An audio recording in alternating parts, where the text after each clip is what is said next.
Hola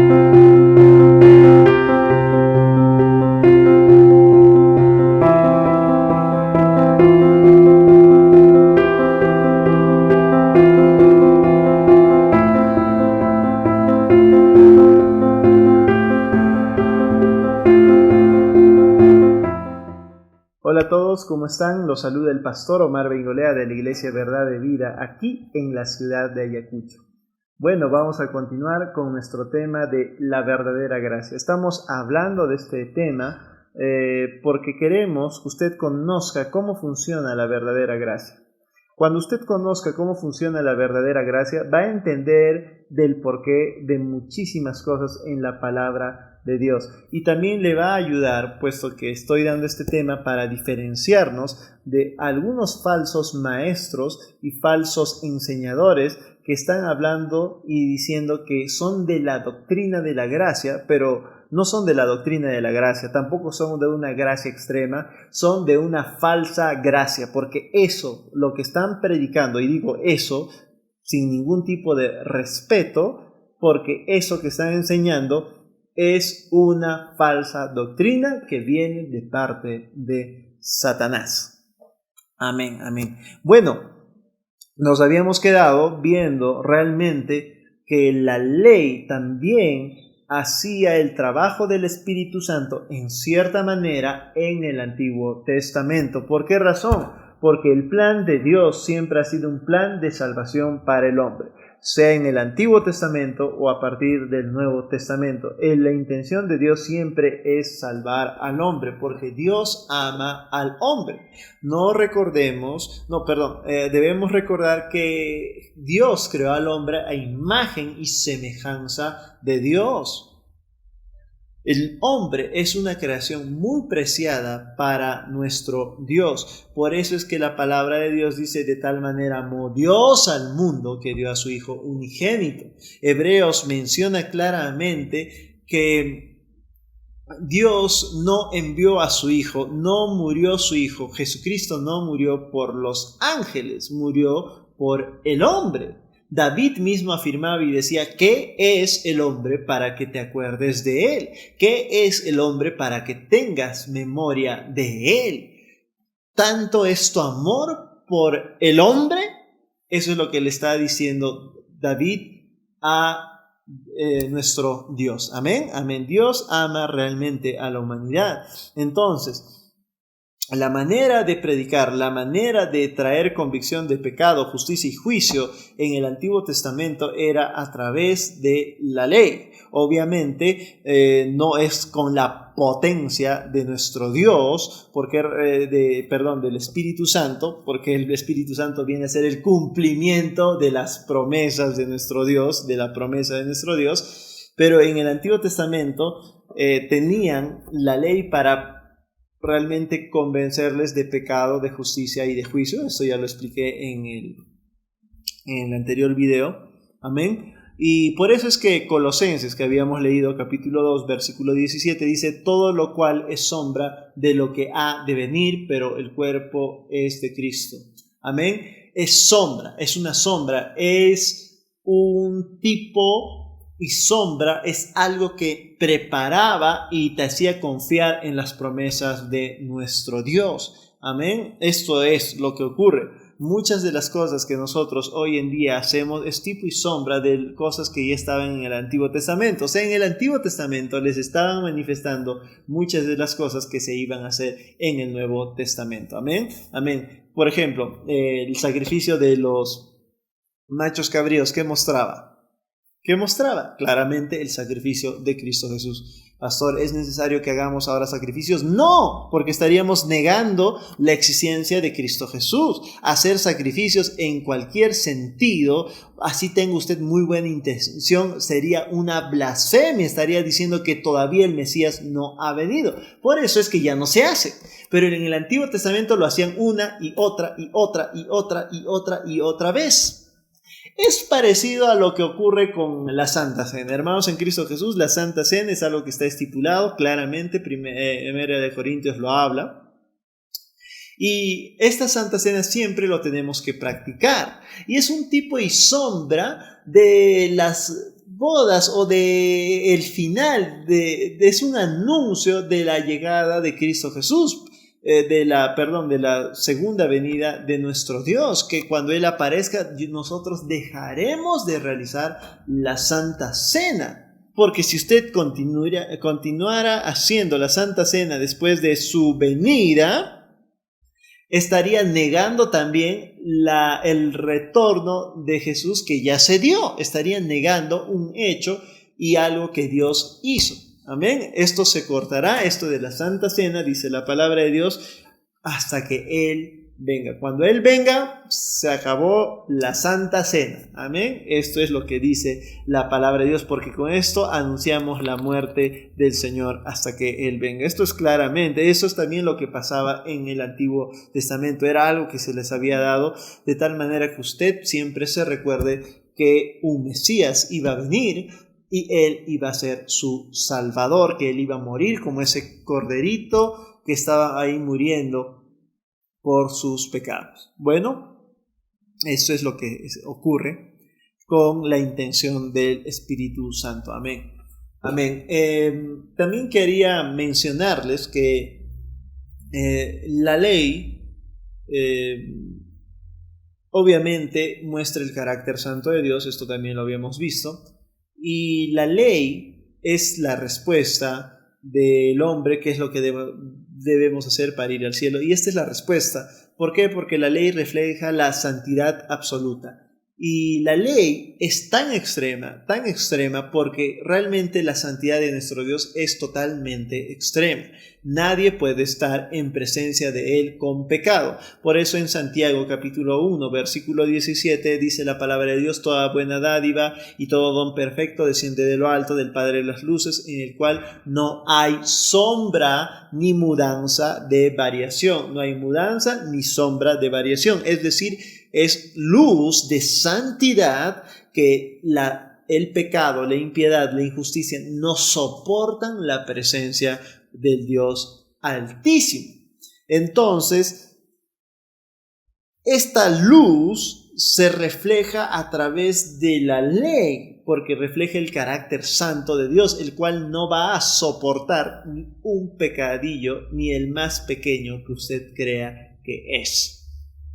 Por eso es que Jesús le dice que es necesario nacer de nuevo. Eso le dice a Nicodemo, porque así como estás, no importa lo que hagas, no importa lo que pienses, no importa qué es lo que tú empieces a hacer el día de hoy, jamás vas a poder ser salvo, porque el Padre de las luces no hay mudanza ni sombra de variación. Entonces tienes que nacer de nuevo, o sea, tienes que ser completamente santo también como es el Señor. Es por eso que la ley es tan extrema, porque está mostrando ese carácter santo de nuestro Dios. Y en Primera de Timoteo, por favor, aquí sí acompáñeme, Primera de Timoteo. Quiero leer este pasaje.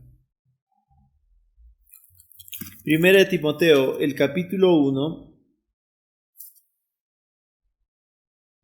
El versículo 9 dice la palabra de Dios: conociendo esto, que la ley no fue dada para el justo, sino para los transgresores y desobedientes, para los impíos y pecadores, para los irreverentes y profanos, para los parricidas y matricidas, para los homicidas, para los fornicarios, para los sodomitas, para los secuestradores, para los mentirosos y perjuros, y para cuanto se oponga a la sana doctrina. Amén. La palabra de Dios dice que la ley no ha sido dada para los justos. ¿Por qué razón? Y yo voy a venir a explicar esto como último punto, explicando acerca de la intención de la ley. ¿Y por qué dice esto la palabra de Dios? ¿Por qué razón? Porque el Espíritu Santo viene a dar convicción de pecado, de justicia y de juicio. ¿A quién? ¿Al creyente o al no creyente? ¿A quién viene a dar convicción de pecado, de justicia y de juicio? ¿Al creyente o al no creyente? al no creyente. Por eso dice al mundo, no al creyente, porque el creyente ya lo sabe, porque ya el Espíritu Santo lo reveló a su vida. Es al mundo el que viene a traerle convicción de pecado, de justicia y de juicio a los que aún no son salvos, aún no han nacido de nuevo. Asimismo, la ley fue dada en esa intención a los del antiguo pacto porque aún no eran santos, no habían nacido de nuevo. Y con esa intención fue dada para dar convicción de pecado, de justicia y de juicio. Eso es lo que hace el antiguo pacto. Es con esa intención la cual usted debe de leer 1 Timoteo 1, versículo 9.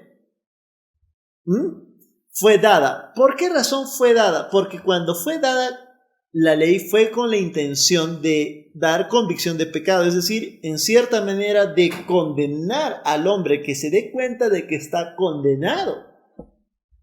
Esa es la intención de la ley. Fue dada con esa intención la ley. Pero no es que la ley es abrogada o eliminada. ¿Por qué razón?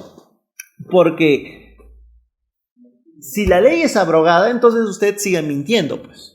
¿No? Ya no hay necesidad de cumplir la ley. La ley ha sido dada con la intención de hacerle dar cuenta al hombre de que está condenado y necesita un Mesías. Por eso es que la palabra dice: la ley no fue dada para el justo. No va a ser dada para el justo.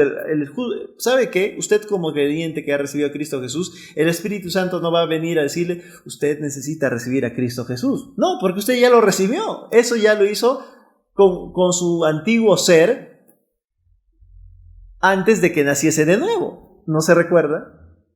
Eso es lo que pasó, pero ahorita ya no le trae convicción de pecado, justicia y juicio. ¿Qué le trae a usted? Conocimiento de la palabra de Dios. El Espíritu Santo le viene a revelar lo que dice la Escritura, pero ya no convicción de pecado, de justicia y de juicio. Asimismo, la ley traía eso, convicción de pecado, de justicia y juicio, al hombre. Pero así como el Espíritu Santo trae convicción de pecado, de justicia y juicio, y eso no quiere decir que una vez que nos ha dado convicción de pecado, justicia y juicio, el Espíritu Santo se va, sino se queda con nosotros. Asimismo, la ley, cuando traía convicción de pecado, justicia y juicio, ellos hacían sacrificios continuos hacia el Señor, pensando, recordando, con la intención de recordar el sacrificio que iba a hacer en el futuro Cristo Jesús. No quiere decir, se cumplió, se abroga la ley. No, la ley continuó rigiendo la vida de las personas, porque es necesario que los que siguen a Dios sean santos también como Él es santo. Eso dice la palabra de Dios. Entonces, hermanos en Cristo Jesús, entendamos cómo o cuál es la verdadera intención de la ley. Y para eso, para aclararnos completamente y podamos entender el antiguo pacto, vamos a ver el cumplimiento de la ley en Jesucristo. Si ustedes me acompañan, por favor, a Mateo, el capítulo 5. Mateo, capítulo 5. Dice la palabra de Dios en el versículo 17. Jesús está hablando y dice: no penséis que he venido para abrogar la ley o los profetas. No he venido para abrogar, sino para cumplir. Jesús está diciendo que yo no he venido para eliminar la ley, para quitar la ley, sino para cumplirla. Y esto realmente es una gran incomodidad para aquellas personas que predican acerca de esta falsa gracia, pero que se hacen llamar el movimiento de la gracia. Hermanos en Cristo Jesús, Jesús no vino a abrogar la ley, sino Él vino a cumplirla. Amén. Amén. Amén. Claro que sí. Jesús cumplió la ley. Y eso tiene una razón. Porque si Jesús no hubiese cumplido un ápice, escúchame bien, un ápice, una jota, una tilde, la más mínima mancha que aparece o el más mínimo punto que ha sido dado con ese pincel en la ley, si no lo cumplía, Él ya no hubiese sido bueno. Él inmediatamente hubiese tenido pecado. Él fue justo y perfecto, sin mancha y sin arruga, una sangre completamente inocente. Así funciona. Jesús vino a cumplir la ley. Él no les digo estoy viniendo a anular la ley. ¿Y por qué les quiero decir esto? Del cumplimiento de Jesús, el cumplimiento de la ley en Cristo Jesús. Porque cuando estos enseñadores, falsos maestros, piensan en la vida de Jesús, inmediatamente viene a su mente carnal la ley del amor, que es cierta, pero lo digo a su mente carnal porque lo analizan mediante sus neuronas y dicen que Jesús no ha cumplido la ley. ¿Por qué razón? Tomando este ejemplo acerca de la mujer adúltera. ¿Usted se recuerda? Le trajeron a Jesús una mujer que había sido encontrada en el mismo acto del adulterio y la iban a apedrear. Y Jesús no permitió que se le apedree. Entonces estos falsos enseñadores de la falsa gracia dicen, mire, acá Jesús ya no cumplió la ley, dicen ellos. Pero, ¿qué explicación le dan? No cumplió la ley. Porque, ¿sabe por qué? Porque la ley decía que usted debería apedrear al adúltero. Realmente tenían que apedrear a la mujer adúltera. Pero Jesús no permitió. Y dicen, ahí no cumplió la ley. Bajo ese sentido tienen razón, ¿no? ¿Y cómo lo justifican? Dicen, no, la ley del amor. Es que la ley del amor está sobre la ley y se pasa en la ley. Y de ahí, cuando usted entiende estas cosas, entienden cómo toman ellos el pecado. Ellos son bien licenciosos para tomar el pecado. ¿Por qué razón? Porque fallan, y eso es cierto, Dios cubre multitud de pecados y eternamente, pero ellos dicen, no, la ley del amor, entonces sigamos pecando, y por eso nunca pueden avanzar. Ellos no predican pecar, eso es cierto, pero sí dan en cierta manera una gran facilidad y una gran licencia para el pecado, y no se preocupan en seguir una vida de santidad a través de Cristo Jesús, porque al final es bueno. No, la ley del amor está sobre todo. Eso es cierto, la ley del amor está sobre todo. Y es por eso que ellos piensan en su cerebrito, piensan y dicen, no, Dios no puede condenar al mundo porque la ley del amor está sobre todos. Y empiezan a decir, bueno, todo hombre es salvo porque la ley del amor está sobre ellos, y no es así, la ley del amor está sobre el que se arrepiente, hermanos, en Cristo Jesús. No se olvide que Jesús reflejaba el amor y Jesús le dijo a Pedro, apártate de mí, Satanás. El amor hizo un látigo y azotó a todos los cambistas, volteó las mesas en el templo. El amor se comportó duramente. ¿Por qué razón? Porque quiere corregir. El amor es justo, no licencioso. El amor, si bien es cierto, es engreidor, mas no malcriador.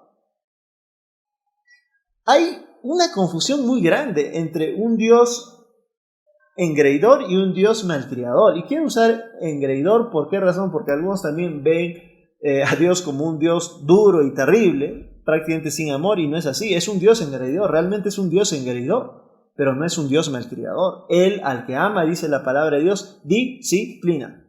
Amén. Amén.